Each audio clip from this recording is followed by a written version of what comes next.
Силни молитви, неочаквана загуба, помогни ни, Отче. Мили Боже, идвам при Теб днес с натежало сърце за тези, изправени пред болката и отчаянието от неочакваната загуба на пари. Господи, Ти знаеш какво страдание и мъка може да донесе тази ситуация. Моля Те да протегнеш ръката си на утеха и мир към тези хора, успокоявайки умовете и сърцата им в тази финансова буря. Преди да продължите, ви молим да щръкнете върху бутона «Харесва ми» на този видеоклип, да се абонирате за нашия канал, така че други хора да имат достъп до тази молитва. Отче, знаем, че парите са важна част от живота ни, но също така знаем, че те не определят нашата стойност или нашето достоинство.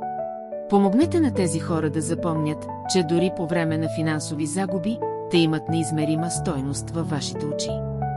Нека намерят сила в Теб, знаейки, че Ти си доставчикът на всички неща и че нищо не е невъзможно за Теб. Господи, води всеки от тях в този труден момент. Дайте им мъдрост, за да вземат разумни решения от сега нататък. Помогнете им да намерят решения и пътища, които може би все още не са виждали. Нека намерят ресурси и подкрепа в хората около тях и нека никога не се чувстват сами в своята борба.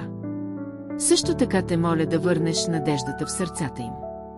Че въпреки загубата могат да повярват в ново начало и възможности.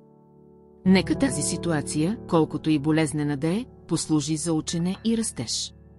Нека намерят сили да се издигнат отново, с още повече решителност и вяра. Господи, обгради ги с любовта и грижата си. Нека усетят Твоето успокояващо присъствие във всяка стъпка, която предприемат. Нека всяка нощ е поспокойна, знаейки, че се грижиш за всеки детайл от живота им. И че, когато се събуждат всяка сутрин, те усещат обновяване на надежда и смелост да посрещнат деня. Моля Те също така да благословиш финансите на тези хора, като отново донесеш стабилност и просперитет. Нека видят Твоята ръка да работи в живота им по прекрасни и неочаквани начини. И че в бъдеще те могат да погледнат назад и да видят как Ти си бил с тях във всеки момент на трудност, подкрепяйки ги и ги напътствайки. Благодаря Ти, Господи, за Твоята вярност и безусловна любов.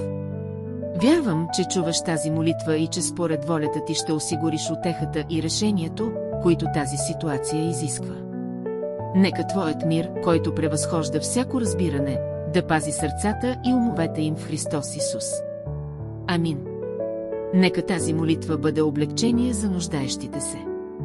Нека вярата и надеждата ви съпътстват в този труден момент. Ако получите това слово от Бог в живота си днес, оставете своето «Амин» в коментарите, щръкнете върху «Харесвам», палец нагоре и споделете с приятел или член на семейството. Това е много важно за нас.